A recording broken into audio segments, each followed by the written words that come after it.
Are you really into classic games?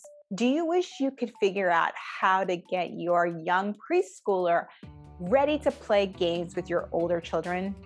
Well, today I'm going to show you how to do that with the game Uno. So keep on watching to learn more. Hi, I'm Amy Baez, pediatric occupational therapist and founder of Playapy, and I'm here to provide you with some playful solutions and powerful results. Hey, you guys. So today we are going to be talking about the classic game Uno. Now, I don't know if you played Uno as a kid. I know I did. I spent a lot of time playing Uno. And I can't remember a time in my life when I didn't play it. Now, this game of Uno has been around for over 50 years. All these games usually have a recommended age, and the age recommended for Uno is usually 7 years plus. But we all know that we sometimes have children of multiple ages, and we want really young kids to be able to play with our older kids. And so today I want to show you how you can play Uno with preschoolers. And what I mean is I want to show you different ways that you can get them familiar with the cards, get them really comfortable so that when you do have them play with older children, they're not overwhelmed, they don't have emotional outbursts because they feel like it's too hard for them, all those types of things. There's ways that you can work with children who are young, 3, 4-year-olds, and have them start to become familiar. So today I'm going to show you 10 different ways you can do that really quickly. One of the first things you're going to do is understand how to create piles. Now, we know that when we play Uno, it's put in a pile, and we know that the way that we play it is by matching colors and numbers and different actions. So one of the first things you want to do is to create piles based on colors. So you want to separate your cards into different piles so that your child understands that colors are different. This seems very obvious, but this is the first place you want to start. All right, the next thing you want to do is to create piles based on numbers. You want to make sure that your child understands the differences between 1 and 5, right? And most importantly, between 6 and 9, because those are very similar to a lot of children.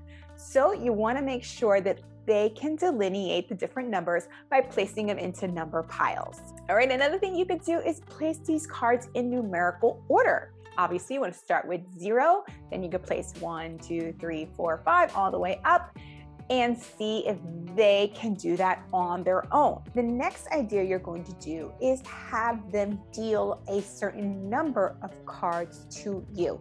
So you know in the game Uno, you might have to draw 4 or draw 2.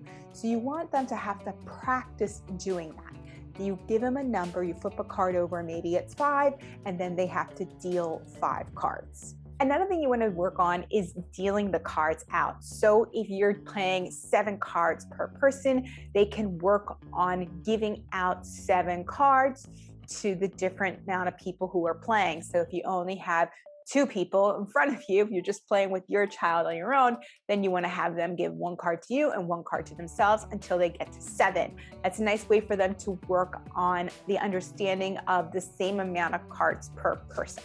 Now, in the game of Uno, you have to do a lot of manipulating of cards, so it's important for your child to understand how to handle them.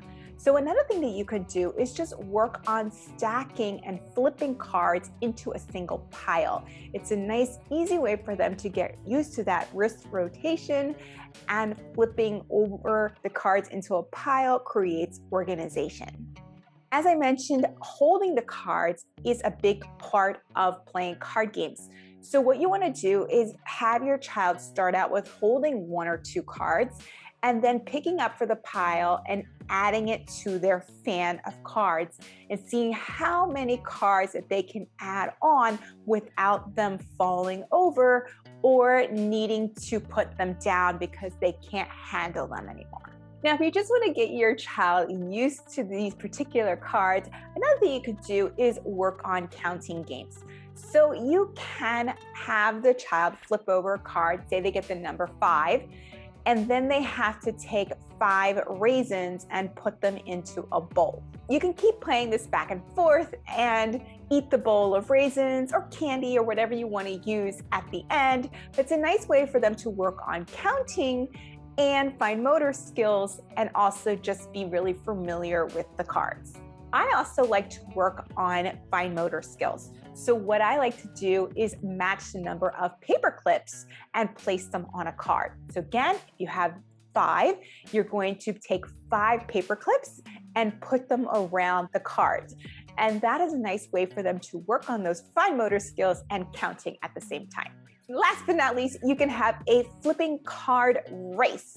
So you want to create piles depending on how many people are playing in the race. If you have just 2 of you, you create 2 piles and you have to flip the cards over and see who can flip over the cards the fastest.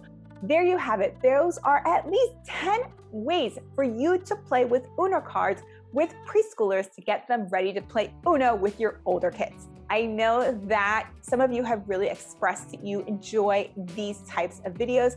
You can also check out how to play chess, how to play bananagrams, how to play dominoes, other classic games that I've mentioned in previous videos. I hope you like this video. If you do, please make sure you subscribe to this channel, like this video, leave a comment if you can, and also head over to Playapy.com where there's plenty more of information for you to browse through. You can also purchase games, check out the PALS handwriting program, all sorts of things, and also sign up for our newsletter. Until the next video, I hope you have a playful day.